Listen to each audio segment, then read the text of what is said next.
یه رودمپی که بدون هیچ پیچیدگی و توی کوتاه‌ترین زمان ممکن تو رو میتونه برسونه به هدفت. بذار یه واقعیت تلخی رو بهت بگم. دنیای هوش مصنوعی پر از آدماییه که با انگیزه مسیر یادگیری رو شروع کردن، ولی بعد یه مدتی توی مسیر غلط از دور خارج شدن. حالا مشکل چیه؟ مشکل اینه وقتی میخوای یادگیری رو شروع بکنی، یه سریا بهت میگن که اول مباحث ریاضی رو یاد بگیر. یه سریا میگن اول تئوری رو یاد بگیر، بیا بشین مقاله بخون، بعد بیا وارد کدزنی بشو. یه سریا میگن که تو که اصلا دانشگاه نرفتی و رشتت کامپیوتر نیست، برای چی میخوای وارد این حوزه بشی؟ و کلی باور غلط دیگه. نابلا کلاب قصدش اینه که همه علاقه‌مندان به حوزه هوش مصنوعی بتونن وارد این مسیر بشن و توی کوتاه‌ترین زمان ممکن به هدفشون برسن. به خاطر همین ما اومدیم یه کار متفاوت کردیم. اول از همه رفتیم سراغ کسایی که تو کارشون موفق شدن، استخدام شدن، درآمد دارن و دارن روی پروژه واقعی کار میکنن. ازشون پرسیدیم چه مسیری رو طی کردید، چی باعث شد رشد بکنید و کدوم مهارت‌هایی که یاد گرفتید بیشتر توی کارتون استفاده شد. بعدش هم رفتیم سراغ کسایی که توی این مسیر شکست خوردن، جا زدن و بعد یه مدتی یادگیری رو رها کردن. از اونها هم پرسیدیم که چی باعث شد خسته بشید، چی باعث شد که حس کنید جای شما توی هوش مصنوعی نیست. و اونها هم جوابی که بهمون دادن یه چیزایی مثل اینکه الکی فرمول ریاضی یاد گرفتیم، کلی لایبرری یاد گرفتیم که اصلا به کارمون نمی اومد، فرمول حفظ کردیم و اصلا خسته شدیم و یادگیری رو ول کردیم. نابلا کلاب که یه اسپیناف از مؤسسه آموزشی راهبرده اومد از تجربه چندین ساله این مؤسسه استفاده کرد و طبق جلساتی که با اساتید دانشگاه امیرکبیر داشت تونست یه مسیر قطعی و کاملا درست رو برای شما طراحی بکنه. یه رودمپی که بدون هیچ پیچیدگی و توی کوتاه‌ترین زمان ممکن تو رو میتونه برسونه به هدفت. این نکته رو هم بهتون بگم که رودمپی که الان میخوام بهتون توضیح بدم یه رودمپ کلی برای شخصیه که ریاضیاتش در حد دبیرستانه، زبانش توی سطح متوسطه و هیچ چیزی از برنامه نویسی نمیدونه و تازه میخواد وارد دنیای هوش مصنوعی بشه. و خب بگم که این رودمپی قرار بهتون بگم مسیر یادگیری خودم بود که گذروندم تا برسم به اینجا. و شما هم اگر بخواید مسیر یادگیریتون رو با نابلا کلاب پیش برید، ما میتونیم که براتون یه رودمپ شخصی سازی شده طراحی بکنیم که مبنا و پایش روی همین رودمپه. ولی خب بسته به هدف شما یه سری بخشش متفاوته.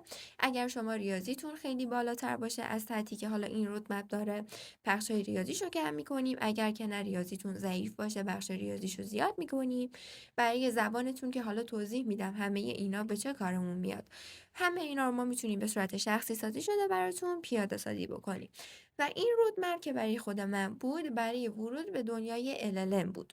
Large Language Model. شما ممکنه که بخواید وارد دنیای دیتا ساینس بشید. همه اینا متفاوته ولی گفتم پایه و اساس یادگیری حول محور همین رودمپه. پس بریم که شروع بکنیم بهتون بگم این رودمپ به صورت کلی چجوریه. قبل از وارد شدن به اینکه هر کدوم از این قسمت ها مختص چه چیزیه و شما با گذراندن اونا چه چیزی یاد میگیرید و هر رنگ مربوط به کدوم دوره هستش، بیاید این بالا من یه نکته‌ای رو بهتون بگم. ما دو نوع دوره داریم، دوره های ضروری و دوره های اختیاری. دوره های ضروری یعنی اینکه شما برای رسیدن به هدفتون نیاز دارید به اون دوره ها. اگر اونا رو نگذرونید یه جای کار میلنگه، نمیتونید توی اون حوزه‌ای که میخواید به یه سطح متخصص برسید. ولی دوره های اختیاری یعنی اینکه اگر شما اون دوره ها رو نگذرونید روی هدف اصلیتون تاثیر آنچنانی نداره. ولی خب بهتره که بگذرونید تا سطح بالاتری داشته باشید. و نکته بعدی این که رودمپ ما 3 تا سطح داره A, B, C.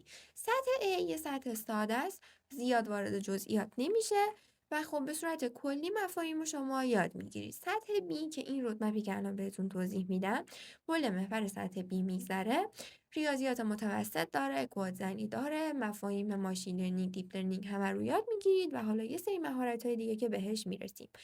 سطح سی که خیلی عمیق‌تره، شما بیشتر وارد جزئیات میشید که حالا اینم بازم بستگی به خودتون داره. دوره اول ما دوره مبانی کامپیوتر یا ICDL. برای کسایی که توی کامپیوتر صفر صفرن و هیچ چیزی راجع به این مبانی نمیدونن. به صورت کلی نرم افزار کامپیوتر، سیستم عامل، کار با نرم افزارهای آفیس، ساختن جیمیل و یه سری کار اینطوری بهشون آموزش داده میشه. بعد از این وارد دنیای برنامه نویسی پایتون میشیم. پایتون یه زبانیه که برای نوشتن مدل‌های هوش مصنوعی و وارد شدن به حوزه هوش مصنوعی باید اونو بلد باشیم. ما پایتون رو توی 3 سطح به شما آموزش میدیم: پای 1، پای 2 و پای 3. پای دوره وارد شدن به دنیای برنامه‌نویسی ما به شما اصلا میگیم که برنامه‌نویسی چیه، چه چیزایی یاد میگیرید و چجوری میتونیم کد زدن رو شروع بکنیم. دستورات پایتون رو بهتون میگیم، فانکشن ها، دستورات شرطی، کلاس ها و به صورت کلی متدهای برنامه‌نویسی پایتون رو بهتون میگیم. بعد از گذروندن دوره پایوان شما میتونید یا برید سراغ پایتو که توی سطح بعدی پایتونه، یا اینکه اول میتونید بیایید سراغ این قسمت پایین زرد رنگ که اولین دوره از دوره‌های ضروری ماه. شما توی این قسمت کار با گیت رو یاد میگیرید. گیت برای هر برنامه‌نویسی ضروریه، چون که شما میتونید پروژه‌هایی که نوشتید رو به اشتراک بذارید، تیم سازی بکنید، با بقیه برنامه‌نویسا در ارتباط باشید و کارهای دیگه که میتونید توی گیت و گیت هاب انجام بدید. بعد از این وارد دو تا دوره فرانت و بک میشید. دوره فرانت و بک از دوره‌های اختیاری ماه. حالا دلیلش چیه؟ شما وقتی که یه مدل طراحی میکنید یا نه اصلا شما فعلا الان توی سطح پایوانید، میخواید برنامه‌ای که نوشتید رو به صورت گرافیکی ارائه بدید و به بقیه نشون بدید، میتونید از فرانت استفاده بکنید، برنامه نویسی وب رو توی یه سطح مقدماتی یاد بگیرید و اونو به اشتراک بذارید. و دوره بک هم که بازم دوره اختیاریه برای اینکه شما بتونید مثلا دیتابیس طراحی بکنید، از جنگو استفاده بکنید و حالا چیزهای دیگه‌ای که توی این دوره بهتون آموزش داده میشه. برگردیم سراغ دوره‌های پایتونی که داشتیم. توی پایتون ما به شما کتابخونه‌های ضروری پایتون که خیلی توی حوزه هوش مصنوعی و حالا توی حوزه‌های دیگه هم استفاده میشه رو بهتون آموزش میدیم. نامپای، پانداس، متپلاتلیب، سایپای و سایکیدنرن. و بعد دوره پایتون شما بازم دوتا راه دارید که حالا اگر شما هدفتون رو به ما بگید، ما به صورت کاملا تخصصی بهتون میگیم که بهتره از کدوم مسیر طی بشید. ولی حالا صرفا من دارم این رودمپ رو به شما توضیح میدم. بعد از پایتو شما میتونید وارد دنیای زبان انگلیسی بشید. گفتم که این رودمپ برای کسایی که زبان انگلیسیشون توی سطح متوسطه. اینجا چی یاد میگیرید؟ اینجا شما یاد میگیرید که زبان انگلیسیتون رو توی این حوزه تقویت کنید و حالا گرامرایی که توی این حوزه زیاد به کارتون نمیاد و یاد نگیرید. وقتتون رو نرید برای یاد گرفتن زبان انگلیسی توی کلاس‌های جداگونه مثلا تلف بکنید. تلف کردن که نه، وقتتون رو به اصطلاح به صورت متمرکز فقط توی حوزه هوش مصنوعی بذارید که شما وقتی این دوره رو بگذرونید میتونید مقاله ها رو بخونید، میتونید که ویدیوهای زبان اصلی ببینید، میتونید مدلتون رو به صورت بین‌المللی معرفی بکنید و حالا به صورت کلی زبان رو برای هوش مصنوعی یاد میگیرید. و بعدش سراغ مهارت‌های دیگه میشیم. رودمپ در کنار مهارت‌های تخصصی مهارت‌های نرم و مهارت‌های تکمیلی هم داره. مهارت‌های نرم مثل مهارت‌هایی که برای فردی، مهارت‌های اجتماعی و مهارت‌های مالی که حالا ما به شما آموزش میدیم چجوری مثلا توی اجتماعی برنامه‌نویسا و هوش مصنوعی وارد بشید، به چه چیزایی نیاز دارید. حالا مهارت‌های تیم سازی، مهارت‌های فردی، این که چجوری مثلا ارائه میخواید بدید بهتر باشید و بازم اینا حالا دوره‌های ضروری ماه، به خاطر اینکه اگر بخواید به اون سطح متخصص برسید در کنار مهارت‌های تخصصی باید یه سری مهارت‌های دیگه هم داشته باشید که ما توی اینجا کامل به شما یاد میدیم، مثل بادی لنگویج، اینکه حالا چجوری بهتر گوش بدید، بهتر توضیح بدید، بتونید حالا مدلی که طراحی کردید و بهتر ارائه بدید و همه اینا. خب مسیری که داشتم توضیح میدادم، ما بعد از پایتون وارد مهارت زبان انگلیسی و مهارت‌های نرم شدیم. بریم سراغ پایتیری. توی پایتیری ما دو تا کتابخونه مهم، پایتورچ و کراس رو به شما آموزش میدیم که یه نیاز خیلی اساسی برای وارد شدن به دنیای دیپ لرنینگه. بریم سراغ هسته اصلی رودمپ که این سه تا دوره قرمز ما هستش: دیپ لرنینگ 1، دیپ لرنینگ 2 و دیپ لرنینگ 3. دیپ لرنینگ 1 شامل ماشین لرنینگ و دیپ لرنینگ میشه. اگر شما اصلا راجع به مسیر یادگیری هوش مصنوعی چیزی شنیده باشید یا اگر جای دیگه دنبال کرده باشید که ببینید چجوریه، 100% اسم ماشین لرنینگ و دیپ لرنینگ به گوشتون خورده. ماشین لرنینگ تا چند وقت پیش توی همین مؤسسه ما هم به صورت یه دوره کامل آموزش داده میشد که قبل از دیپ لرنینگ شما باید ماشین لرنینگ رو میگذروندید. ولی خب با وجود اینکه هوش مصنوعی پیشرفت کرد، الگوریتم‌های جدیدی اومدن، خیلی از الگوریتمایی که توی ماشین لرنینگ به شما آموزش داده میشد دیگه ضروری نیست. و رسیدیم به همون بخشی که کسایی که خسته شده بودن و زده شده بودن، الگوریتم‌های زیاد ماشین لرنینگ رو یاد گرفته بودن که واقعا دیگه الان ممکنه به کارشون نیاد.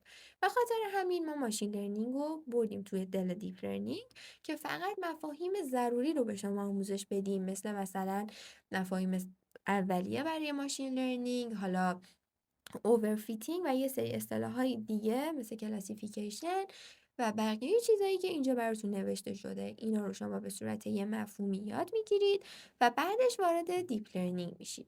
توی این 3 تا دوره دیپ لرنینگ شما میتونید که الگوریتم‌های مختلف رو یاد بگیرید، مثل ANN، CNN، RNN، JNN و بقیه الگوریتم‌ها و بعد شما بعد گذراندن این دوره ها شما به یه متخصص هوش مصنوعی میتونید تبدیل بشید.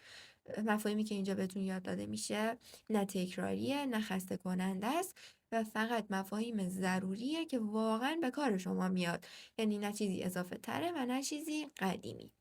پس این 3 تا دوره قرمز رنگ دیپ لرنینگ هسته اصلی یادگیری ما بودش. بعد از گذراندن همه این دوره‌ها که دوره‌های اصلیمون برنامه‌نویسی پایتون و دیپ لرنینگ بود که در کنارش به شما مهارت‌های نرم، مهارت‌های تکمیلی برای اینکه چجوری رزومه بهتری داشته باشید، چجوری بتونید مدلتون رو معرفی بکنید، شبکه‌سازی داشته باشید، مدیریت داشته باشید، توانایی حل مسئله و تفکر الگوریتمی داشته باشید، شما میرسید به هدفتون. ولی قبل از هدف اصلی شما نیاز دارید که روی پروژه واقعی کار بکنید، دوره‌های کارآموزی بگذرونید و در نهایت اینجا حالا هدف من LLM بود. شما ممکنه بخواید وارد دنیای دیتا ساینس بشید و حالا هر چیز دیگه که بسته به نیازتون ما میتونیم یه رودمپ شخصی سازی شده رو به شما تحویل بدیم. دیدید که ما توی این رودمپ همه مهارت‌های لازم برای رسیدن به یه متخصص هوش مصنوعی رو به شما آموزش میدیم.